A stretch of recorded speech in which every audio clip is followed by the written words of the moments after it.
la madrugada de hoy se produjo una intentona golpista con el propósito de quebrantar el Estado de Derecho y subvertir el orden constitucional de la República. Un comandante paracaidista desconocido se alzó hoy contra el gobierno de Carlos Andrés Pérez. Pretendieron dar un golpe para asesinarme. Los revolucionarios atacaron el Palacio de Miraflores. Uniformados, con ideas de izquierda. Y se rindió por ahora porque los objetivos no fueron logrados. De un grupo de sediciosos, ambiciosos, fascinerosos, grupúsculo, delincuentes. Se condena en una sola palabra: mueran los golpistas.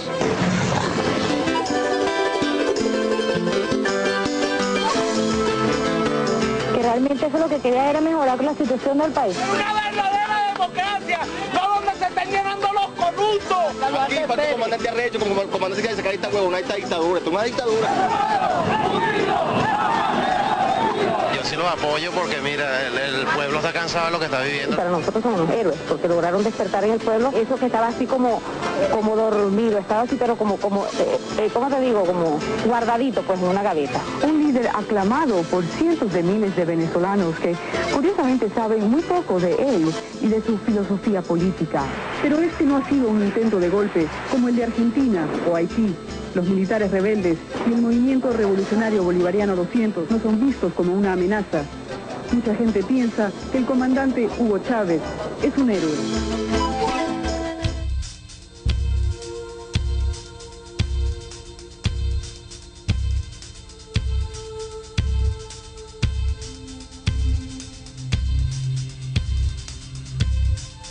Y yo, ante el país y ante ustedes, asumo la responsabilidad de este movimiento militar bolivariano.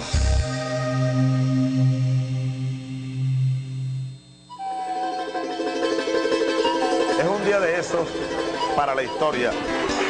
Relámpago interminable, 4 de febrero de 1992.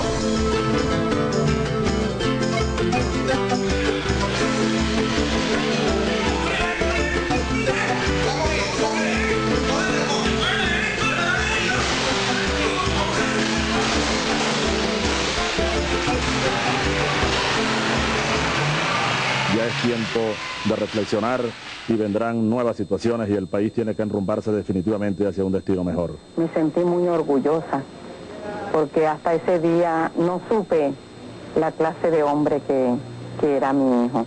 No sabía hasta dónde llegaba su valentía.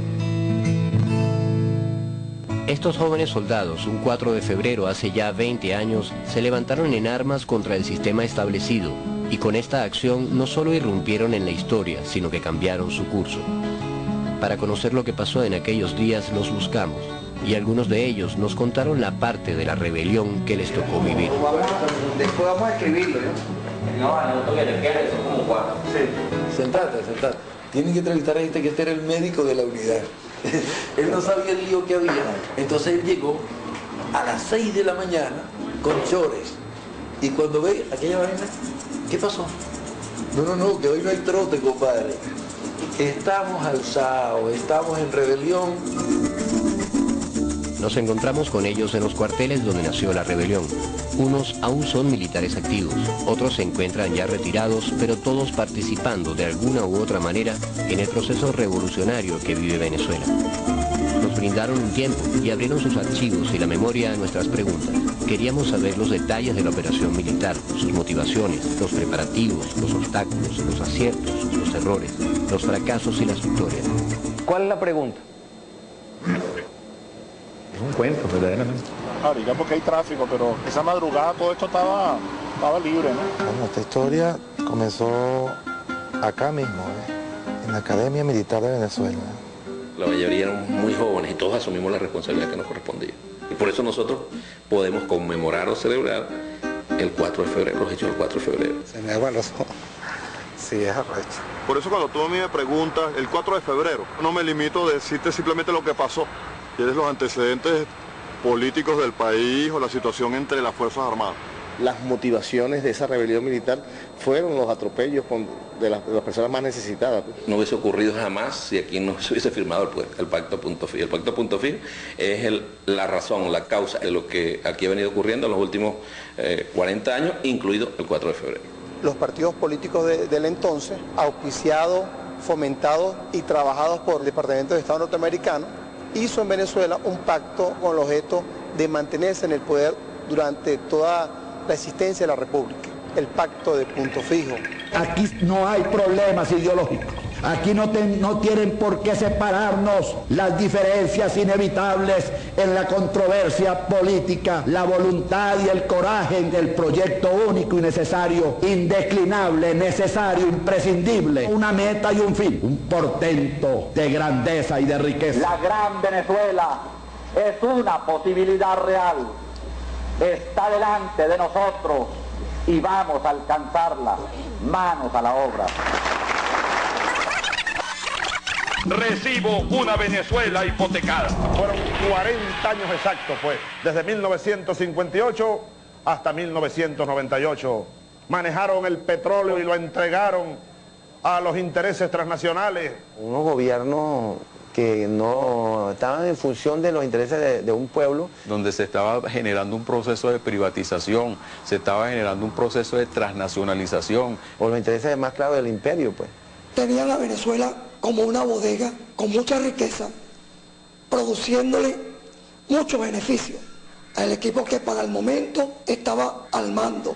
Acción Democrática, como podría ser COPEI. Los pobres servían únicamente para ir a votar cada 5 años. Los veían como que esas personas no tenían derecho a más nada, sino a obedecer a lo que decía la burguesía, a lo que decía esa gente de la alta sociedad, de la clase pudiente. Entonces yo decía, ¿pero por qué? Si el hecho de que de repente yo sea más pobre no quiere decir que yo no tenga derecho a la salud. Entonces eran esas cosas que yo no entendía. Yo cuando llegaban las elecciones, que llegaba aquel proceso de ADEI, COPEI, aquellas caravanas, aquellas cosas, yo me indignaba. Fuerza de la esperanza, camino abierto del futuro, hombre de decisiones, Carlos Andrés. En aquel entonces el carnet político ADECO, la recomendación de Gonzalo Barrio o la amistad con un copellano, depende de quien estuviera, era vital para tener espacio. Para yo poder trabajar la primera vez en mi vida, mi tía tuvo que sacarme un carnet de Acción Democrática. En esta tarde, plena de luz, estoy perfectamente seguro de que mía, de ustedes y del pueblo será la victoria. Pero cuando yo veía todo eso, de verdad que decía, ¿hasta cuándo? Pues que es una miseria, era algo tan grande que no era justo. Y yo veía que había petróleo, y había petróleo, y había petróleo, y había petróleo, y más petróleo. Entonces no era justo. Y vimos todos los pasos que venía dando nuestra falsa democracia, fundamentada en una generación que se perpetuó por muchos años. Se tenía al pueblo y al ciudadano normal, común y corriente, como algo apartado del estamento militar. Era la separación prácticamente de lo civil de lo militar. Más que comprometerse con los grandes problemas de la patria, la institución militar pudiéramos decir que estaba hecha para reprimir al servicio de esos antiguos gobernantes que realmente estaban a espaldas de la realidad del país. El ejército venezolano tiene la particularidad de que nutre sus cuadros de oficiales de gente del pueblo, de personas que venimos de las clases bajas, del interior del país, que hemos estudiado en liceos públicos y que traemos la realidad de ese pueblo en nuestra sangre. Porque es que uno estaba viendo la opresión. Una de las causas que quizás lo llevan a uno a eso es que tú estabas aquí como capitán y aquí no alcanzaba la comida para los soldados. Un abuso total, los militares éramos realmente tratados como un preservativo, así mismo ellos lo decían, que decían que esa era la forma como nos manejaban a nosotros los militares. Era evidente que había mucho deterioro en cuanto a los valores, mucho deterioro en cuanto a la economía. Aquella famosa frase de sembrar el petróleo pues nunca se cumplió en realidad. Lo sembraban en otra parte porque el pueblo no sentía esa siembra, no sentía el beneficio. Y era triste pues ver una sociedad tan hermosa, pero que estaba estancada en manos de personas que no hacían nada sino desangrarla y desfalcarla. Mucha gente pasaba hambre. En aquella oportunidad uno veía que la gente comiera hasta perrarina. No podían comer 3 veces carne a la semana. Por lo menos nosotros teníamos una profesión y sabíamos que a un poco íbamos a recibir un sueldo. Pero cada día la pobreza era mayor. Era una situación difícil, pues, y eso lo fue incentivando a uno, lo fue incentivando. Son las cosas que quizás te convencen más que 1000 discursos cuando tú veías el país en esa decadencia. todo eso se iba como que acumulando. Eso fue como un detonante. Entendíamos que algo tenía que suceder. Incentivar que algo diferente pasara, porque no podíamos seguir como estábamos. Verdaderamente no confiamos en los coroneles, no confiamos en los generales. Era el sentimiento de la mayoría de los profesionales, era el sentimiento de nosotros, los oficiales del cuadro medio. Habían ciertos oficiales que nosotros sabíamos desde la escuela que tenían un ascendiente moral alto con todos los compañeros nuestros. Habían sido nuestros instructores en la escuela, habían sido, si se quiere, nuestros padres en la vida militar. Cuando llega el comandante Chávez a la Academia Militar como oficial de planta y empieza siempre a reunirnos y a hablarnos de Bolívar, el profundo conocimiento de la historia.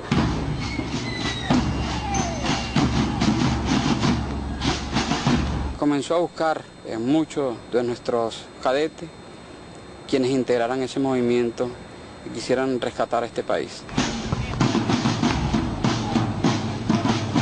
Ayudaron a ser reflexivos, a ser críticos, a valorar a hacer análisis político, a valorar la situación. A lo largo de esos 9 años previos a la rebelión militar del 4 de febrero,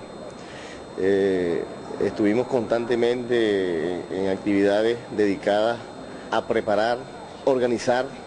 Se conformó el movimiento cívico-militar, se organizó el EBR, el Ejército Bolivariano Revolucionario, luego el MBR 200, y ese 200 recordemos que tiene que ver con el bicentenario del nacimiento del Libertador, 1983. Uno juraba integrarse al movimiento bolivariano con la idea de luchar por la liberación de las cadenas que estaban oprimiendo a la sociedad venezolana, al pueblo venezolano. Le dan importancia al juramento, de manera que se sembrara en el hombre que tomara su juramento, su verdadero compromiso con la patria.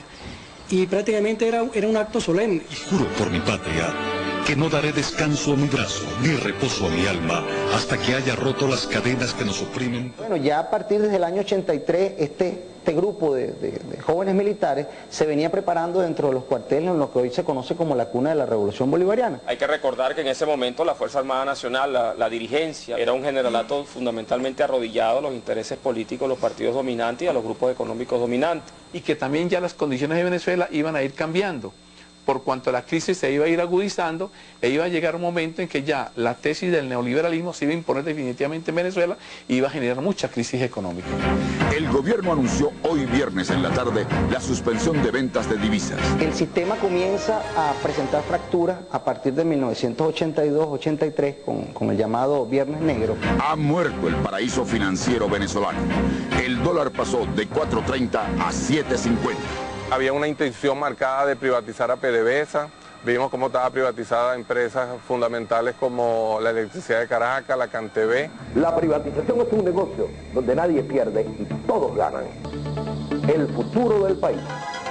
Viene una normativa, una imposición del paquete neoliberal del Fondo Monetario Internacional. Hoy necesitamos que el fondo nos dé lo que nos pertenece a los venezolanos. ¿En qué iba a afectar esas medidas económicas que tomó Carlos Andrés Pérez, esas medidas económicas? ¿Cómo iban a afectar a nuestro pueblo? Ellos no lo vieron. Mi orgullo y mi ambición es a que me saquen en hombros de Miraflores. ¡Esta lucha del pueblo! El Caracazo lo muestra de una manera muy cruda lo que estaba pasando dentro de la sociedad venezolana. Ese aguantar de tantas políticas injustas, políticas que condujeron pues a esa grave crisis en las calles de Caracas, así como en Los Teques y en otras ciudades. Nosotros vimos descarnadamente pues el desespero de la gente. El gobierno militariza las calles y suspende las garantías constitucionales. Los altos mandos militares de la época ordenaron reprimir a esa población que estaba saliendo simplemente porque tenían inmensas necesidades no atendidas a través de los años.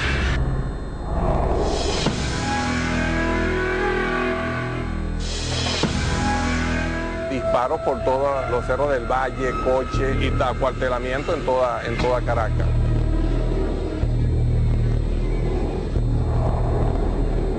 El Caracazo, los efectos del llamado Caracazo, la desolación y la muerte en cada esquina.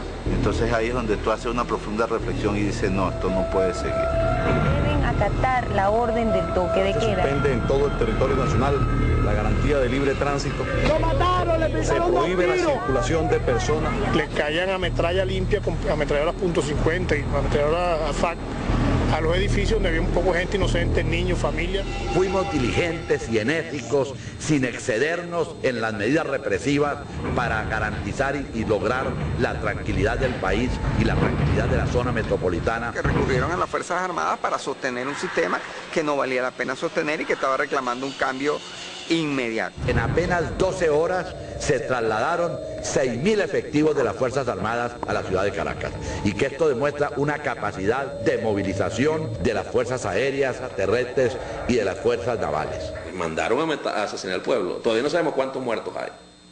Bueno, así actuaba la clase política venezolana. Tus Fuerzas Armadas son para defender a tu país, no para usarlo para reprimir a tu país. El 27 y el 28 de febrero de 1989 deja la marca pues, de que había que hacer algo. De efectuar, de explotar un cambio. A lo que sucedió después en la rebelión del 4 de febrero del año 92. Sabíamos que ya el solo hecho de participar en ese movimiento íbamos a despertar a esa Venezuela. Ya no había marcha atrás, ya no había marcha atrás. Ya eran demasiadas cosas que habíamos visto. Ya el movimiento había tomado una conciencia sobre todo. De las raíces del pueblo venezolano, el árbol de las tres raíces, Simón Bolívar, Simón Rodríguez y Ezequiel Zamora, entró en el alma del pueblo venezolano y de su esperanza. Esa es la vertiente ideológica. Por otra parte, la vertiente de la organización. Hay que hacer una organización de nuevo tipo, más social que política. Y en tercer término, el plan estratégico. Nosotros vamos a tomar el poder político en Venezuela. La historia dirá cómo lo vamos a hacer. Sí, la rebelión no tenía fecha, pero sí tenía un nombre, Zamora.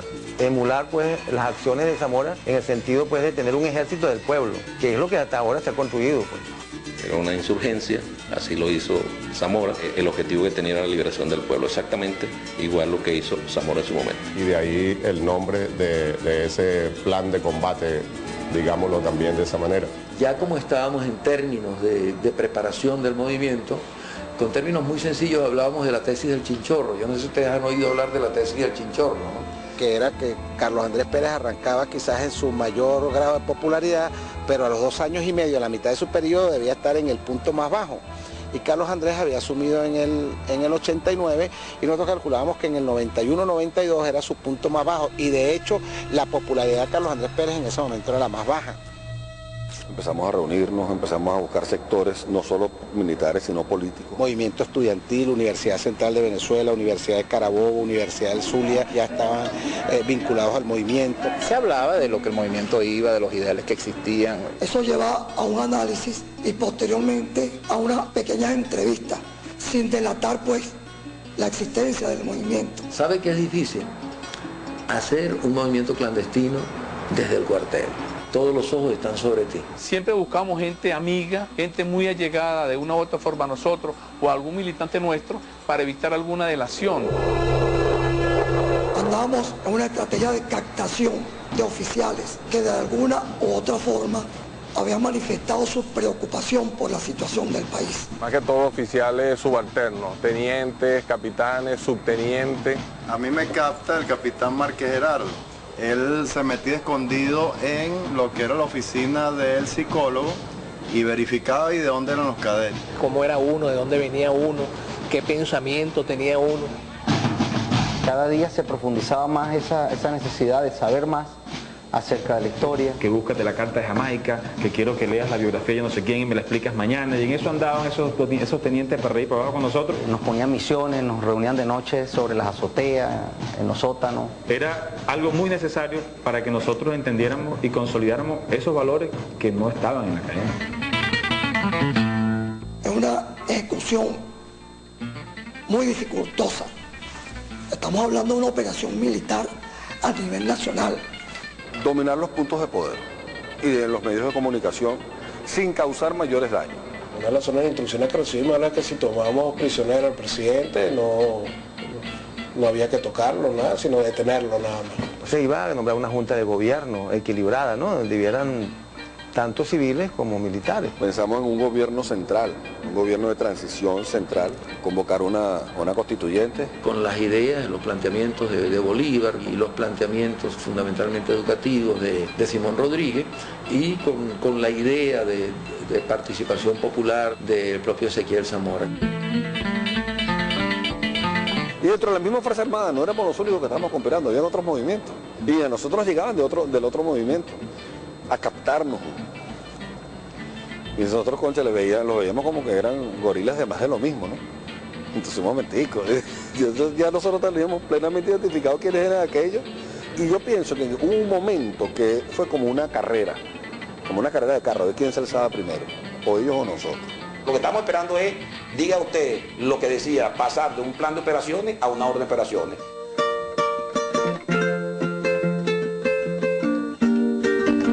Primer teniente Alejandra García, Plaza 304 Grupo Río. El informe que se hizo de la prevención del cuartel Río se encuentra sin novedad, mirar al jefe. Está bien, gracias, Arana. Digo, mirar al jefe. Independencia y patria socialista. Viviremos y venceremos. Nosotros trabajábamos mucho con las fechas patrias, ¿no? Y por lo menos inicialmente, y la información que manejábamos era hacerlo el 18 de octubre. Después era el 10 de diciembre, que tiene que ver con Santa Inés. Después era el 17 de diciembre, con la muerte del Libertador. Ya esas fechas se iban corriendo por diferentes eventos. Tuvimos que esperar de que todo coincidiera, más que todo con la presencia del presidente de la República del país. Se contactó con gente que teníamos comprometida en la Casa Militar. Ellos nos dijeron que Carlos Andrés Pérez estaba en Davos y que regresaba el 3 de febrero en la noche. Nos comunicamos de que la actuación era para el 4 de febrero. No manejamos la información en concreto, pero sí ese día ya había llegado prácticamente el día de. Empiezo a activar a todo el mundo, bueno, llegó el día pues. Empezamos a prepararnos, ¿no?, para concretar la acción. Tú hubieras visto cómo estaba este patio el 3 de febrero en la noche. Esto parecía la Revolución Mexicana. Todo el mundo contento con los fusiles en la mano. Por el niño de la escuela, por el viejo y su pensión, por tener dignos salarios, por la lucha y la canción, por el derecho a la salud y también a trabajar, por la mujer embarazada, está prohibido fallar.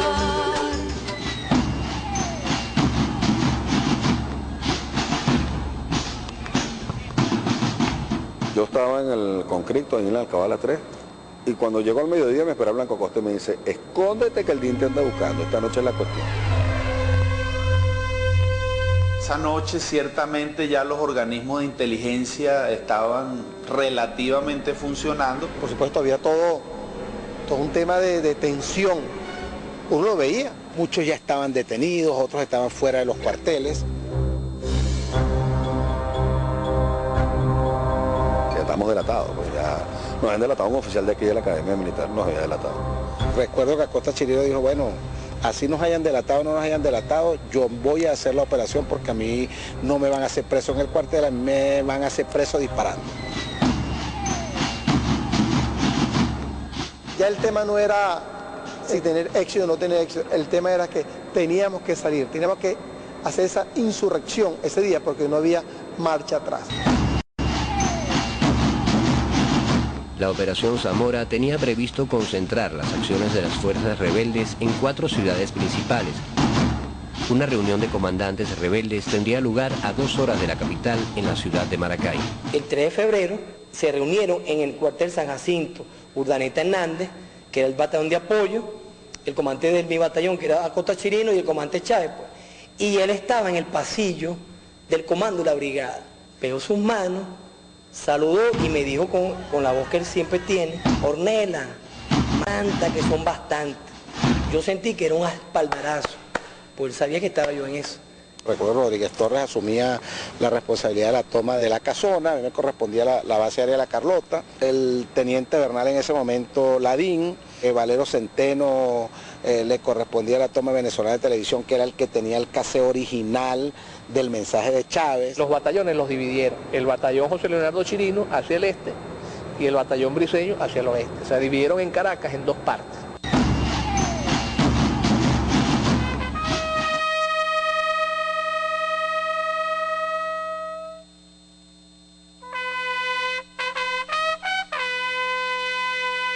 Ya nosotros acá en Caracas, amaneciendo ya el 3 de febrero, a los diferentes oficiales de los batallones que estaban involucrados, se les entregó su boina, su brazalete y se les informó de la operación militar que va a hacer esa noche. Y ese día 3, fue un día de mucho movimiento acá en el fuerte. En la escuela de infantería estaban todos esos oficiales abrazándose y felicitándose porque al fin era la cuestión esa noche. Como a las 9 de la noche puse el uniforme y bueno, le pedí a Dios y a la Virgen que ese uniforme no sufriera ninguna bala esa noche. Sí se sintió miedo, temor. Este era un paso muy arriesgado. Detrás de nosotros habían esposas, hijos, hermanos, madres, pero nosotros colocamos en una balanza la familia y la patria, y la balanza se mantuvo a su mismo nivel.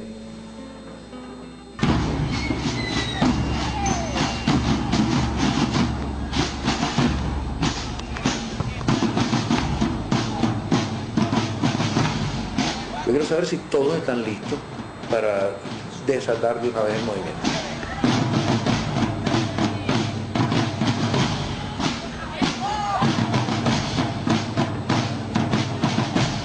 Cuando paso por una escuadra, un soldado me dice: mi comandante, ¿qué es lo que está pasando? Las Fuerzas Armadas Patriotas están tomando el control del país y vamos a poner preso a Carlos Andrés, vamos a darle un escarmiento a los políticos y vamos a abrir un proceso distinto para que cambie el país en beneficio de todos.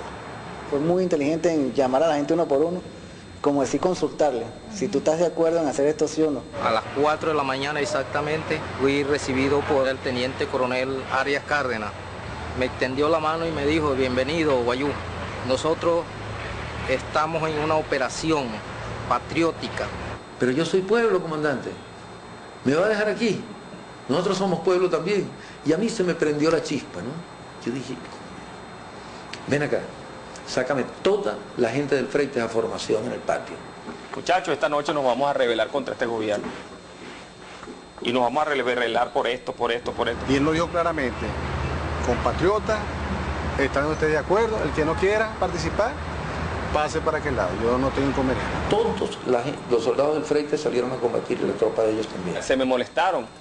Y yo decía: no, mi teniente, yo no me quiero quedar aquí, yo quiero ir con usted, yo quiero ir para Maracaibo, yo quiero agarrar un fusil, yo quiero alzarme. Uno ya estaba motivado, pero la misma actitud del soldado lo hacía uno darse más cuenta que uno no estaba errado pues, en lo que estaba haciendo. Yo venía en traje de deporte, pues, pero inmediatamente que yo me le presenté y él me dio las instrucciones, asumimos la posición que teníamos que asumir, pues.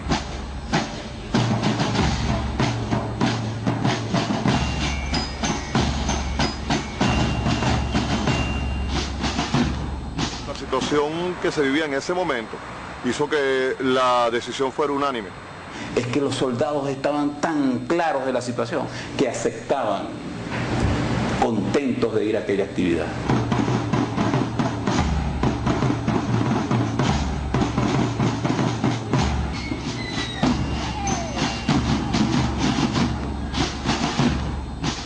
Siete y media, 8 de la noche. A partir de ese momento para nosotros la cosa era más complicada porque el jefe de servicio de la brigada no estaba comprometido, había que hacerlo preso, había que comenzar a tomar las instalaciones para tener control de la salida nuestra. Se escuchaban rumores de que la DICIP nos iba a interceptar en autopista. Era realmente una tensión lo que había en el batallón, pues, y había muchos de nosotros que sabíamos lo que venía, pues, pero otros se enteraron en el momento, y entonces el comandante dijo: bueno, pasa para acá, los que no nos van a acompañar, y fue solamente un solo oficial. El resto nos fuimos todos. Bueno, y entonces arrancamos para Caracas. Cuando nos dimos a dar cuenta, no teníamos vehículos para los compañeros que iban para Venezolana de Televisión. Como yo era el objetivo y Valero Centeno no tenía carro, bueno, lo subí al carro mío. Ya llegando a Tejerías nos desviamos por los teques. Y sabíamos que nos podían tomar tazón y nos bloquean el movimiento, y ahí llegamos el comandante de la operación. Nos vimos en un punto, separaron las dos caravanas, el comandante Chávez salió con el comandante Cota Chirino, se reunieron y hablaron en ese momento. Ahí fue que se desplegó el batallón Briceño por un lado, que era para el Museo Histórico, y se desplegó el batallón Chirino. Ahí fue el punto de disloque, cada quien tomó su rumbo.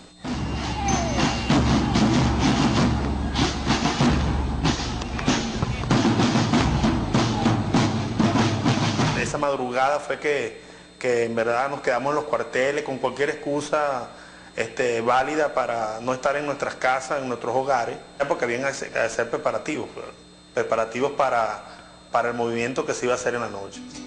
Quedamos en vernos a las 11 de la noche en la escuela de infantería, en la camioneta de Aguilera Borja. Llegamos y tomamos el Ayala por asalto.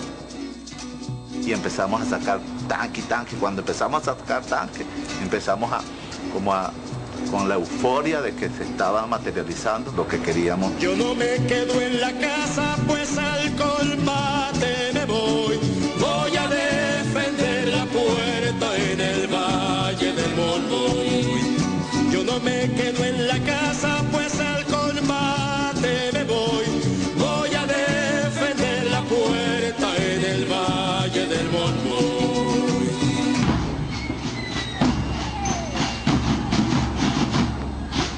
Salimos por la Alcabala 3, por la autopista.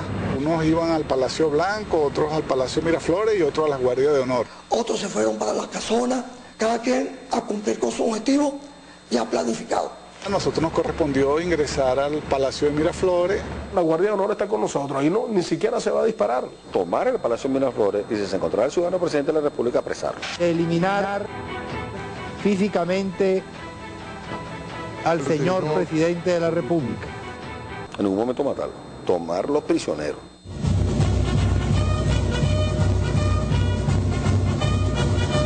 Llegamos como a las 2 y poco, casi 2 y poco, el Museo Histórico Militar. Ya el comandante había llegado primero que nosotros, pero imagínate, solo había llegado él. Las tropas veníamos atrás. Él tuvo que arreglársela, convencer a la gente. Mientras llegamos nosotros teníamos que ir unos 10, 15, 20 minutos después de él. Estableció su puesto de comando, porque así es en el mundo militar. Pues. El comandante de la operación está en un sitio y de ahí dirige la operación. Desafortunadamente las comunicaciones comenzaron a fallar. Ellos pusieron dispositivos que evitaron que nosotros lográramos comunicarnos entre una unidad y otra. Y ahí comenzamos nosotros a escuchar las acciones de los oficiales valientes, de la Escuela de Infantería, del Grupo Rivas, del Batallón Ayala, que fueron a tomar el Palacio de Miraflores. Y bueno, cuando llegamos a Miraflores lo que nos recibió fue, bueno, una balacera.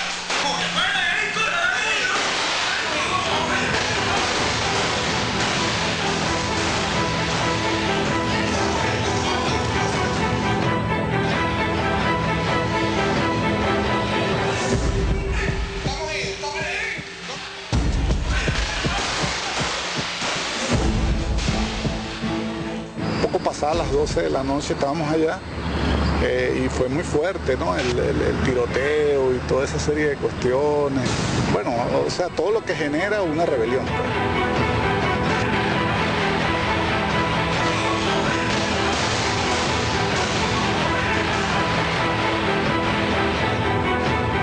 Atravesamos toda esta zona, aquí hubo mucho disparo, aquí estuvimos disparando varias veces y en esta esquina, que es la esquina de Pagüita,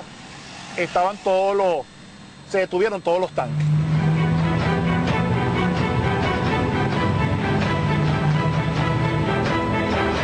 Una de las imágenes que se convirtió en símbolo de la rebelión es la de un tanque de las fuerzas bolivarianas subiendo las escaleras del Palacio de Gobierno y derribando el portón.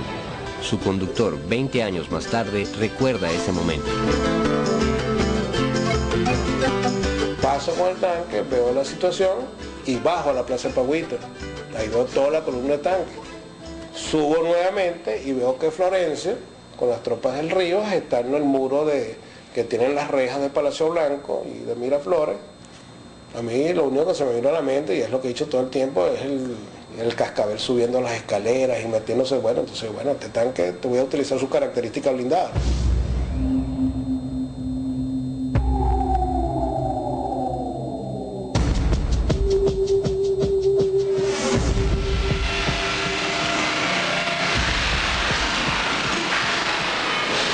El tanque hizo mucho ruido, tanto ruido que todo el mundo dejó de disparar en ese momento, tanto ellos como nosotros. Ay, Dios mío, ahí sí me asusté. Ese fue el único momento que me asusté. abrí los accesos en Palacio Blanco, abrí los accesos en Miraflores y en el Regimiento Gobernador. Y ahí ya quedó el túnel, eso sí, con esa disuasión fuerte, ellos aminoraron el paso de suministros por el túnel.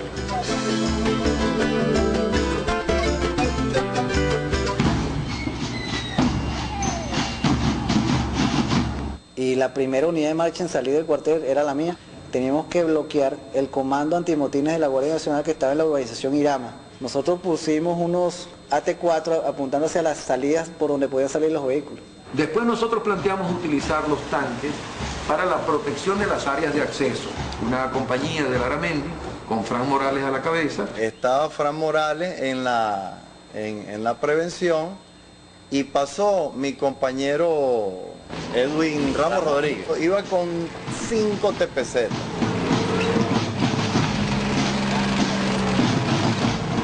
No sé qué compañía eran los TPZ eso que trajo. Una de las compañías que se vino y fue la salvación nuestra aquí. El capitán Fran Morales pues prácticamente tomó el comando regional. Tuvimos que entrar por sorpresa, tomar al gobernador, tomar la defensa de la residencia y al final, junto con los políticos que llegaron allí, eran los elementos que nosotros previmos para las condiciones de negociación que se podían presentar. Lograron secuestrar al gobernador Osvaldo Álvarez Paz por varias horas. Y debo decir que en lo personal hemos sido tratados con mucho respeto y consideración. Debíamos minimizar a la mínima expresión, valga la redundancia, el que hubiera algún muerto o algún herido. Y por el oeste tomamos el comando de patrulleros también sin problema. Comenzaron a llegar las primeras radiopatrullas de la policía del Estado Zulia de aquel entonces. Todo el parque de la policía del Estado Zulia se vació en un camión. Y ese camión fue a parar para el cuartel Libertador. O sea, la policía quedó desarmada. 45 a 50 patrullas y la íbamos acomodando en la parte derecha del patio del cuartel. Tomamos el aeropuerto y las instalaciones del aeropuerto. Yo creo que el concepto de la operación sobre todo mantuvo unidad de mando, que fue importantísimo, la sorpresa y la preparación para el combate de la unidad. Las operaciones venían de un plan que diseñamos el capitán Jiménez Justi y yo. Acabamos de salir del fuerte para Macay, el capitán Luis Valderrama, quien se autocalifica como de las Fuerzas Patriotas. Tomar Valencia para permitir la consolidación de la reserva que iba a estar ubicada en el campo de Carabobo y además de eso lograr el libre tránsito de las unidades que venían de Occidente. Había que controlar los entes gubernamentales y de seguridad que pudieran estar enfrentados o adversos a nosotros. Martínez Morales y yo habíamos hecho reconocimiento del Comando Regional de la Guardia, colocamos un tanque en cada salida y rodeamos todo el Comando Regional con tropas. En todo momento las instrucciones fueron evitar cualquier tipo de incidente violento que pudiera generar heridos o pérdidas humanas. En Valencia sí hubo participación de algunos estudiantes. Se ha hecho un llamado a todo el pueblo venezolano, en especial las fuerzas patrióticas del país, en este caso en concreto los militares, para llamar a todo el pueblo venezolano a luchar por la verdadera democracia, por la participación efectiva de todos los sectores, y estamos sumados no solamente el movimiento estudiantil de Carabobo, sino todos los sectores populares de la zona adyacente a la universidad. En la mañanita de madrugada me llegan los muchachos de la universidad, del trabajo civil, y habíamos previsto en ese entonces hacerlo partícipe de los objetivos militares, ¿no? En estos momentos grupos de estudiantes están uniéndose a las Fuerzas Patriotas y están por incorporarse al grupo de oficiales que están desde tempranas horas de la mañana acá en Valencia. En la UCB se nos presentó un problema porque habían allí, estaban asediando a los estudiantes.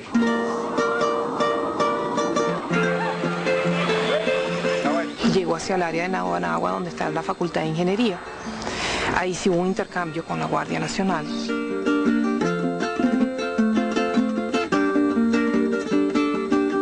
Hubo un momento en que quedé como atrapada. Mi teniente aquí está controlado, pero necesito refuerzo y tuvimos que mandar para allá al teniente Abba Perdomo. Cuando llega mi teniente va en uno de los tanques y me hace señas que hacia dónde, y le hago señas hacia dónde es que me están disparando. Desplaza el tanque y ahí no quedó nadie, esa gente se fue. Y es cuando yo termino de llegar a donde están los estudiantes y procedo a liberarlo. Se preparan 18 tanques que a la orden del capitán Godoy Chávez salen para la ciudad de Caracas. Pedro Jiménez Justi salió con unos tanques para controlar la entrada desde Puerto Cabello hacia Valencia. Lo que era para ese momento la DICIC, hoy día se vino, el aeropuerto. Uno de los mayores enfrentamientos que hubo fue en el aeropuerto, pues. Los guardias aceptaron, te pusieron las armas. Así se dan todas las operaciones, cuadramos toda la logística, toda la guarnición de Valencia es tomada perfectamente. Como dice la canción de Silvio Rodríguez, ¿no?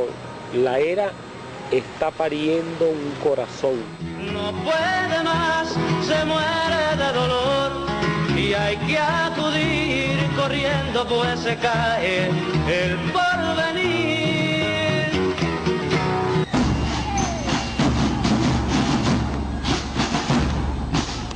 Llegamos a la Carlota, el comandante se bajó, lo que dijo, mire, somos el ejército, hay unos problemas en Caracas, venimos a apoyar aquí a la aviación, y ellos nos abrieron el portón, bienvenidos, y entramos, bueno, pues como si nos estuviéramos esperando. Tomamos esto, yo creo que en tiempo récord, o sea, tipo película. Tú, llegamos aquí, deja ahí esto que antes, lo devuélvete. A las 12:30 ya casi todos se reportaban que las alcabalas estaban tomadas, que teníamos el alto mando de la Fuerza Aérea tomado, que teníamos cerca de 16 generales presos. Y recuerdo que en una de esas reflexiones me senté en un muro de la base aérea y dije, bueno, más de 10 años conspirando para controlar Caracas en media hora.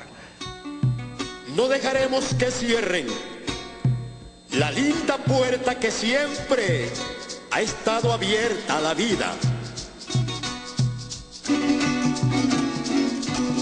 Y recuerdo que en ese momento me estaban diciendo que la única unidad que no se rendía era el Regimiento Aéreo de la Guardia. En compañía de sus antiguos adversarios, uno de los guardias que resistió a los rebeldes nos relata aquellos momentos. Sabiendo qué era lo que estaba sucediendo, ya nosotros habíamos aplicado nuestro plan de reacción y estábamos estratégicamente colocados. El mismo tanque que habíamos visto en las puertas del Palacio de Gobierno se desplazó hasta el aeropuerto de La Carlota a apoyar a los rebeldes. Viendo cómo se acercó el tanque de Ávila, cómo nos apuntaba uno. Guardia, salgan de ahí que lo tenemos rodeado. ¿Cómo repite eso? Y yo lo que hago es colocarme lateral y pedirles que si en 2 minutos no bajaban, iba a disparar el tanque contra las instalaciones. A todas estas la Guardia Nacional lo saca, el tanque lo dispara. Y en el momento en el que el cañón gira, todos los guardias al mando de un mayor, unos salieron con franelas, otros en interiores, otros salieron uniformados, pero todos se rindieron en ese momento. Inmediatamente, y eso hay que decirlo acá, ellos se plegaron al movimiento. Más bien nos molestó que no nos hubiesen avisado porque en ese sistema democrático agotado que dirigía el entonces presidente, no había una salida otra que no hubiese sido por la fuerza, pues.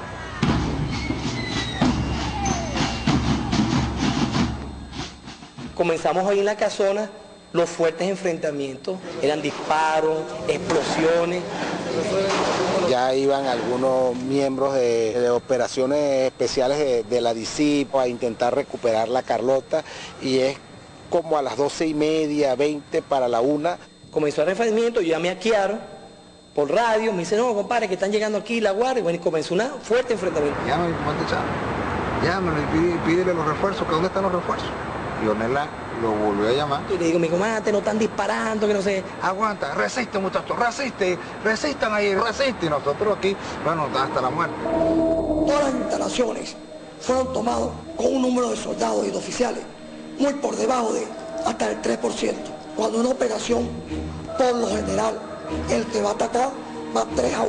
Nosotros éramos 0.5 contra, bueno, no sé qué cantidad. Nosotros pensábamos inclusive que había de la Fuerza Aérea nos iban a apoyar. Entonces nosotros durante toda la noche, particularmente yo pensaba era cuándo se iban a levantar los F-16 en apoyo. Yo logro ver sobre las 2 y algo de la mañana que sale Carlos Andrés Pérez. Y digo, no logramos el objetivo. Solidaridad de los Estados Unidos, lo mismo que los presidentes. Cuando aparece Carlos Andrés la primera vez por televisión, yo digo, bueno, aquí está pasando algo. Estábamos ahí mismo, se escuchaba la plomamentazón de la Carlota y de la Casona, que se estaba encendido eso. Entonces yo tengo que tener alguna señal, más allá que el presidente despelucado, que salía despelucado y todo así, controlar, yo no, ahí está mi comandante, esos tiros son de mi comandante que está ahí, fajado. Y los soldados están conscientes de lo que están haciendo. todavía al llegar a la casona, y el que se quiera ir aquí, lleve su fusil y aproveche y salga. Entonces, y él me lo decía, no, que nos mate, mi capitán, pero aquí no nos entregamos. Supuestamente el batallón Bolívar venía a favor nuestro. Cuando por fin llega el Bolívar, dice, llegó el Bolívar, y bueno, estamos listos. Ah, no, pero viene en contra nuestra. Y bueno, y entonces... El batallón Bolívar ya no tenía rodeado, pues, todo el Palacio Miraflores. El regional 5 del Paraíso ya estaban con todos sus guardias y todo el mundo, estábamos fritos, realmente.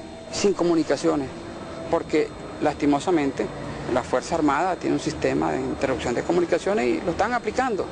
No era que las comunicaciones eran malas, nosotros probamos bien nuestros radios antes de salir y funcionaban. Fueron interceptadas, fueron hechos guerras electrónicas ahí. No había los celulares, como hay hoy en día. Entonces no sabíamos lo que estaba pasando en Maracaibo, no sabíamos lo que estaba pasando en Maracay, no sabíamos lo que pasamos en Caracas. Aproximadamente a las 2 de la mañana tenía una tregua para sacar unos soldados heridos y 2 soldados muertos que teníamos en los jardines del palacio. Después de eso terminó la tregua y comenzó otra vez el plomo trancado. Que las Fuerzas Armadas venezolanas están de pie junto a su presidente, y hace unos momentos también recibí la llamada del presidente George Bush. Yo converso con el comandante Fuenmayor y él me dice, mira, la orden que tenemos del presidente de la República es que se recupere Miraflores, sea como sea. Eran como las 4 y pico de la mañana. Y verdad que vivimos en el cielo al día siguiente los F-16, pero estaban en contra para atacar. Entonces eso fue como una especie de repliegue allí. Y eso poco a poco fue mermando nuestro poder en cada uno de los objetivos. Entonces nos fueron rodeando y rodeando y rodeando hasta que ya no teníamos escapatoria. Llegó un momento como serían las 5 de la mañana, que no quedaba munición, nada. A mí me quedaría la munición de la pistola, uno que otro así graneado que le quedarían 5 o 6 cartuchos. El radiooperador me dice, mi comandante está en radio. Y en ese momento me dice el comandante, ¿has tenido alguna baja? No, no tengo baja. Tengo 40 personas aquí detenidas. Me dice, ok, recoge tu gente y te vienes para acá, para la planicie donde está supuesto el comando. Ya a las 5 de la mañana no había alternativa. Yo reuní a los oficiales que estábamos ahí presentes. Manifestamos que bueno, habíamos ido para allá y teníamos que morir con las botas puestas. Después en la discusión, bueno, decidimos entonces de poner las armas, más o menos como a las 4:30 de la mañana. Y bueno, pasó el tiempo y empezaron las llamadas de presión para con él. Y llega un coronel que estaba encargado del Museo Histórico y le pasa el teléfono. Era un emisario del Ministerio de la Defensa. Era para que se rindiera. Y al poco tiempo pasan los F-16 muy rasantes. En actitud muy sospechosa, con intenciones, imagino, de bombardearnos. Ellos venían, hacían su vuelo rasante sobre nosotros. Cuando el comandante nos vuelve a reunir otra vez, ya había llegado la compañía del capitán Canelón, hoy en día general de división, que había llegado al puesto de comando a reforzarnos ahí. Y éramos 2 compañías que estaban ahí en el Museo Histórico y el comandante con uno de esos discursos de él muy motivadores. Y nos dijo, la situación está muy difícil. Están presionados a todos lados, ya la Fuerza Aérea no está de nuestro lado, ni siquiera neutra. Vamos aquí porque la decisión es de todos. A levantar la mano el que considera que debemos seguir. Y levantamos las manos 3, de todo el grupo de oficiales que estamos ahí. Y una de las cosas que yo decía es, nosotros perdimos todo. Porque al venir para acá, sacrificamos la familia, carrera. ¿Por qué no morir con las botas puestas? Y él siempre dijo, habrá tiempos mejores. El comandante estaba allí, con él había una serie de grupos de oficiales, un grupo de soldados que lo acompañaron siempre, y el presidente tomó la decisión, creemos que la mejor decisión que había que tomar ese día. Porque venía una masacre, un enfrentamiento entre hermanos y hubiese muerto además mucha población civil interpuesta en las ciudades, ¿no? Yo creo que fue lo mejor. Nos dijo así, quédense tranquilos, yo asumo la responsabilidad ante el país, ante la justicia de todo esto. Y cuando él nos dijo esto, de verdad que, imagínate, no pudimos aguantar la gana de llorar. Yo recuerdo que volteé a un lado, tenía el teniente Churio, también estaba llorando, con lágrimas en los ojos. El capitán Canelones. Estábamos muy tristes, por supuesto. La idea de nuestro comandante nunca fue un derramamiento de sangre. La idea era controlar estas plazas y controlar el gobierno, de manera que no tuviésemos que llegar a un enfrentamiento tan grande. Cuando él vio que se llegó a ese momento del rompimiento, donde si él no paraba esto, lo que iba a haber era una gran matanza en nuestro país, muy sabiamente el comandante Chávez decidió que hasta ese momento llegaran las operaciones y esperáramos otra oportunidad. Y escuchamos entonces el mensaje de mi comandante cuando nos dijo que depusiéramos las armas. Primero que nada quiero dar buenos días a todo el pueblo de Venezuela. Y este mensaje bolivariano va dirigido a los valientes soldados que se encuentran en el Regimiento de Paracaidistas Aragua y en la Brigada Blindada de Valencia. Compañeros, lamentablemente por ahora los objetivos que nos planteamos no fueron logrados en la ciudad capital. Es decir, nosotros acá en Caracas no logramos controlar el poder. Pero además, con la fuerza para decir, yo asumo la responsabilidad. Oigan mi palabra, oigan al comandante Chávez que les lanza este mensaje para que por favor reflexionen y depongan las armas, porque ya en verdad los objetivos que nos hemos trazado a nivel nacional es imposible que los logremos. Compañeros, oigan este mensaje solidario, les agradezco su lealtad, les agradezco su valentía, su desprendimiento, y yo ante el país y ante ustedes asumo la responsabilidad de este movimiento militar bolivariano. Y la gente comenzó a ver a alguien ahí del pueblo, alguien que sentía lo mismo que sentían ellos, pero además que estaba mandando los mensajes de esperanza. Por ahora no conquistamos los objetivos, pero más adelante, o sea, dejó. Compañeros, lamentablemente por ahora los objetivos que nos planteamos no fueron logrados en la ciudad capital. Ya es tiempo de evitar más derramamiento de sangre, ya es tiempo de reflexionar y vendrán nuevas situaciones y el país tiene que enrumbarse definitivamente hacia un destino mejor. Y el sentimiento de la gente era que, dando gracias a Dios, que estábamos haciendo algo, por fin están haciendo algo, por fin. Para mí fue, me disculpa la manera, fue un inicio de una nueva vida.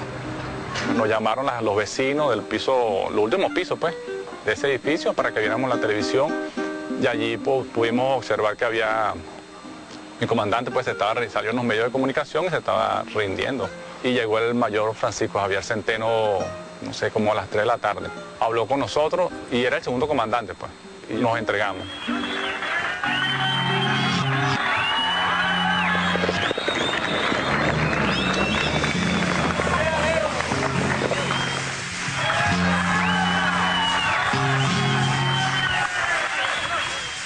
Bajó la resistencia, bajábamos al autobús, siempre con nuestro armamento, y en el autobús él dio la orden de que descargáramos el armamento y así fue. Nos entregamos como a las 3 de la tarde. Fíjate que la tropa, o todos nosotros, pues, estábamos como eufóricos también porque la gente salió y nos cantaba el himno nacional, la gente de 23 de enero, la gente de Manicomio, la gente del sector, hizo como una muralla. Eso fue increíble. Hombres, mujeres, niños, ancianos, todos frente a los edificios que estaban tomados, mirando a nosotros y gritándole paracaidista, no te rindas, paracaidista. Estábamos emocionados. El pueblo estaba con nosotros. ¿Qué mensaje le darías tú al comandante Chávez Frías? Que su misión fue cumplida, pero no se pudo hacer lo que quería lograr. Y que le dimos duro hasta el final y lamentablemente se cayó todo. Decirle a sus propios soldados, aquellos que toda la noche estuvieron con unos y ellos le daban ánimos a uno le daba ánimo a los soldados, y de pronto escuchar a algunos gritar, no nos rindamos, aquí vinimos todos a morir, no era fácil, hasta que un soldado se le ocurrió levantarse y cantar el himno nacional, y eso un poco apaciguó. Verga, mira, se me aguan los ojos. Sí, es arrecho.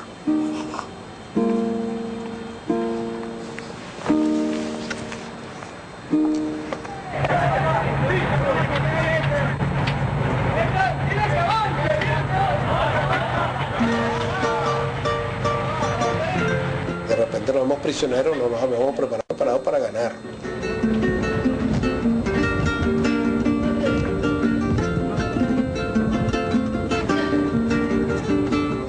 La incertidumbre se lleva a cabo desde el primer momento en que nos detienen. Lo que se siente inicialmente es confusión.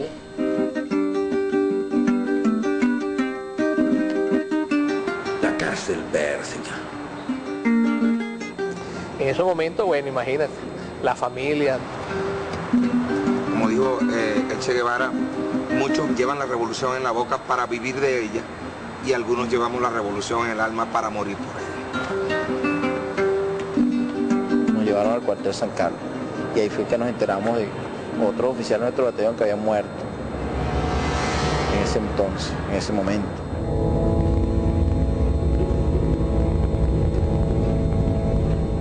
Eso es doloroso, uno se acuerda de eso, ¿no? 13 soldados fallecidos, 4 compañeros estudiantes, una muchacha Columba y un grupo de compañeros, más 3 oficiales en Valencia, asesinados por la policía de Los Salas, asesinados.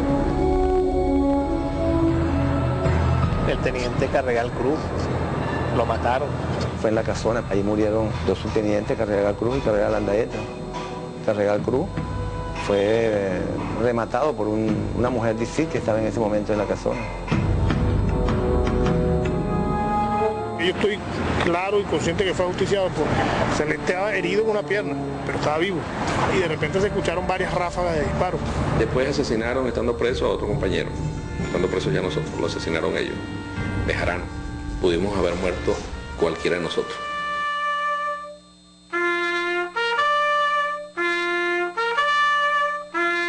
Sin embargo, yo creo que esas muertes tienen que servirnos a nosotros para que más nunca se repita nada parecido, para que más nunca a alguien se le ocurra vender el país. Esa muerte tiene que darnos fuerza.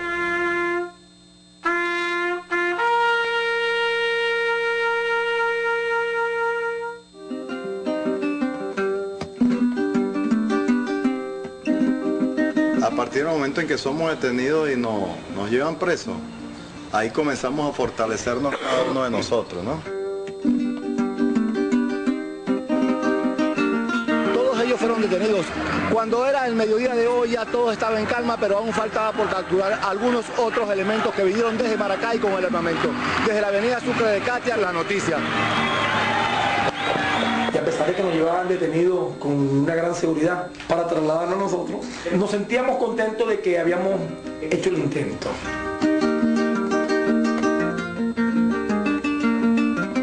Mucha gente que nos tenía detenido nos hacían señas con las manos, nos felicitaban, claro, tratando de que esos superiores no lo vieran. Todos sentimos el apoyo ese, lo sentimos. Ese encuentro en la actuación de policía parecía más bien un periodo de la academia militar, porque no nos imaginábamos inclusive la magnitud del movimiento. Y bueno, cuando íbamos viendo las caras, entonces uno se alegraba más bien, pues, ¡epa, compadre! Había reencuentro, había la satisfacción de haberlo hecho.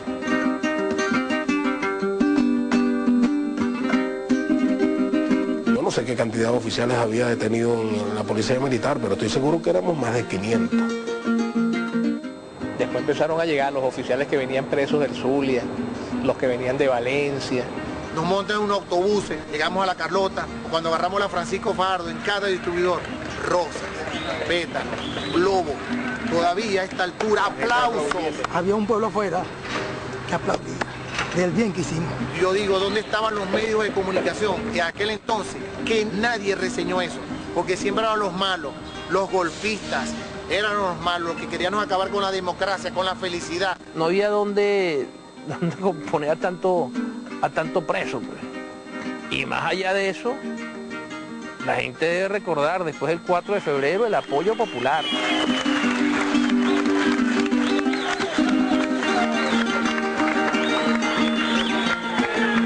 Los cacerolazos, apagones. Era como la expresión del pueblo de decirnos, estamos con ustedes. Todo eso era energía, pues, que nos transmitían y que nos daba fuerza.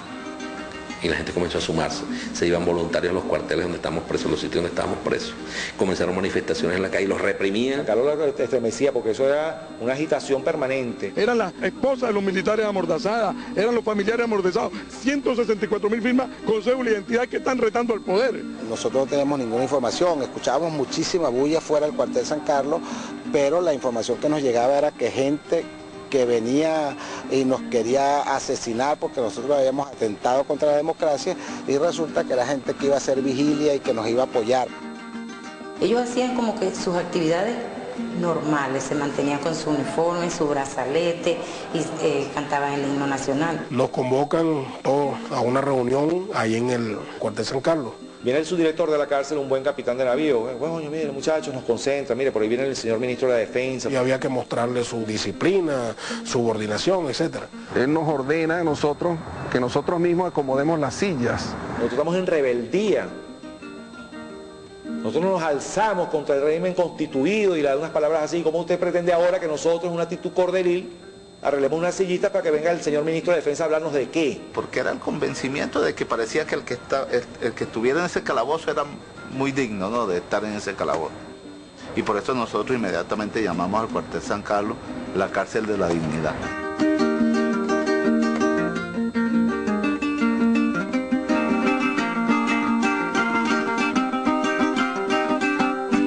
Después vino los hechos del 27 de noviembre.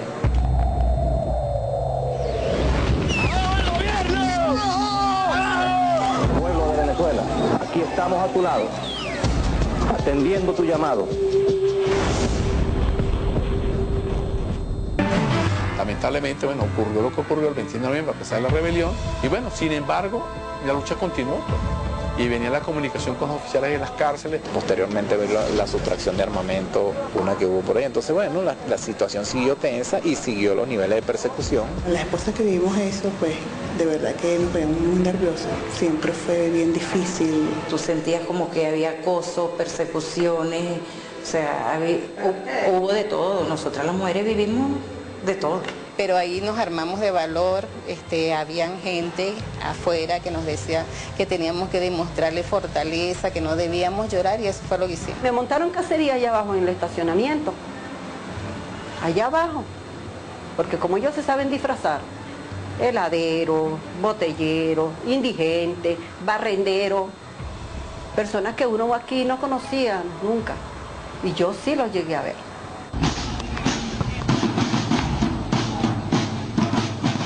Es importante recordar que para esa época estaban las garantías suspendidas. Y nos querían procesar con las garantías suspendidas. Se conformaron tribunales militares.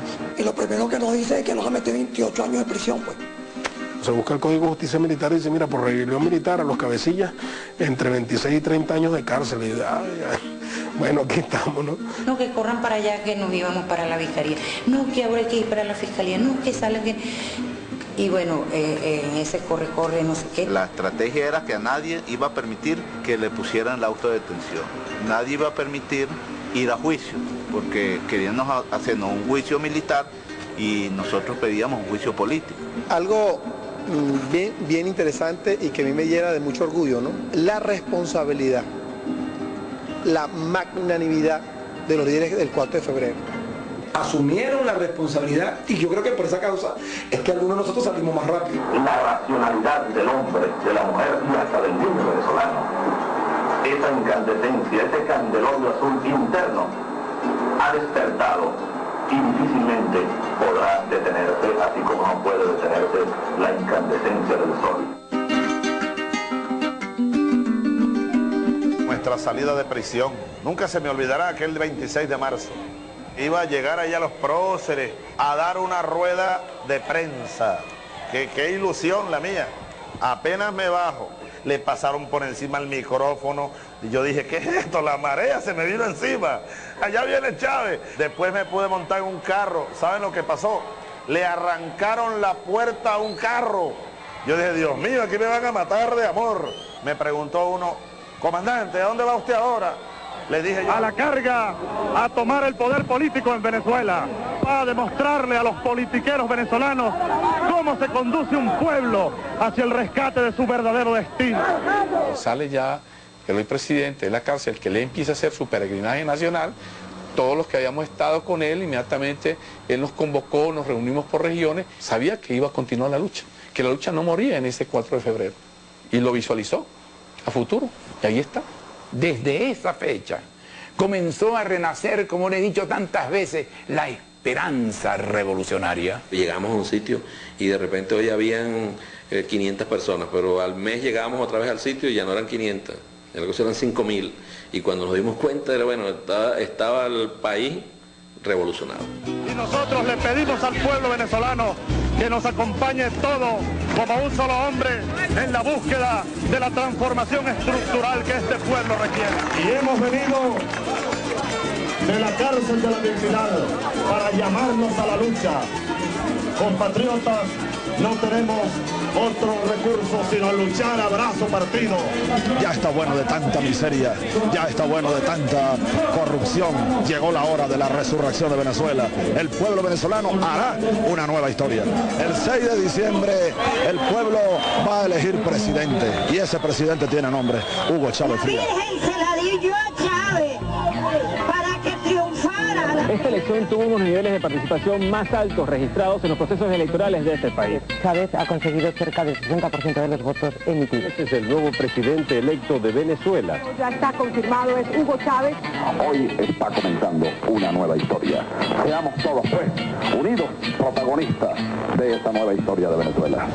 Juro delante de mi pueblo que sobre esta moribunda Constitución haré cumplir, impulsaré las transformaciones democráticas necesarias para que la República Nueva tenga una carta magna adecuada a los nuevos tiempos. Lo juro. Esto jamás de los jamases ha ocurrido antes en Venezuela. La nueva Constitución donde se fijarán las nuevas bases de la República de la Venezuela del siglo XXI que estará comenzando muy pronto.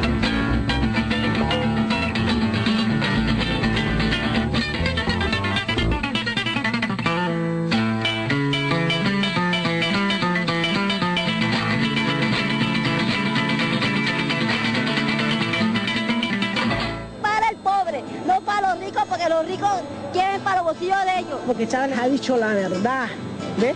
Pues, anteriormente la gente no decía nada porque todo el tiempo era mentira.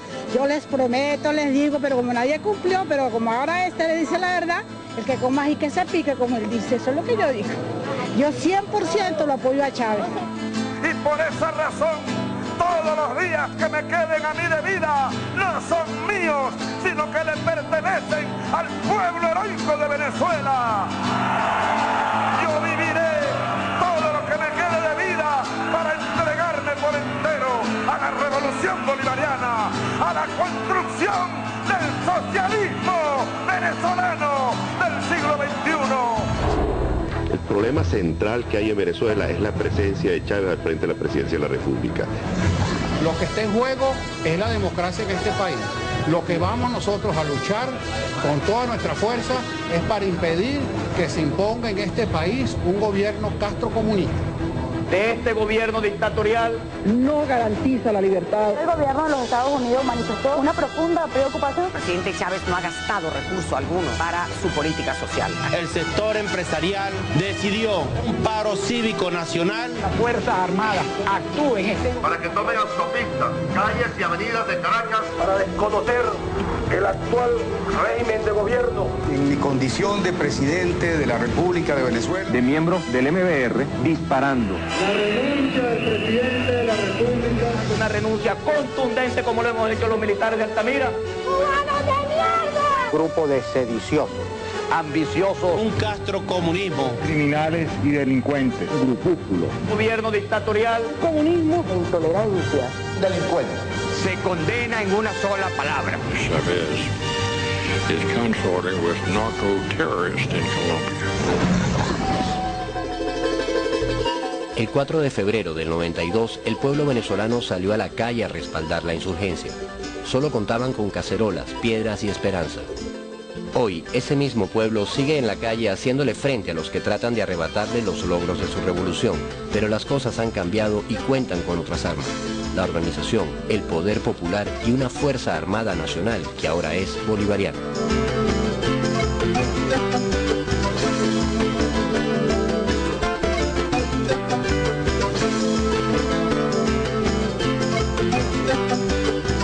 Hace 20 años parió la patria que estaba preñada de grandeza, preñada de sueños, de esperanza, de dignidad. El por ahora de hace 20 años es hoy patria socialista.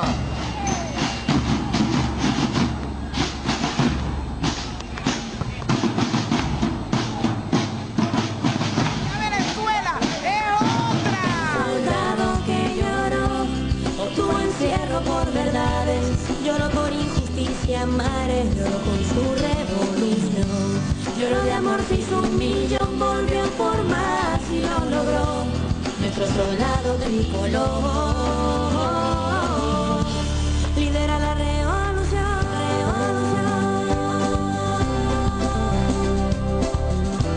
El 4 de febrero fue un día que generó fuerzas que todavía están en expansión.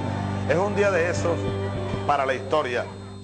Por aquel que fue excluido sin justicia y sin razón, por el joven con ideales que busca un mundo mejor, por la madre abandonada, por la justicia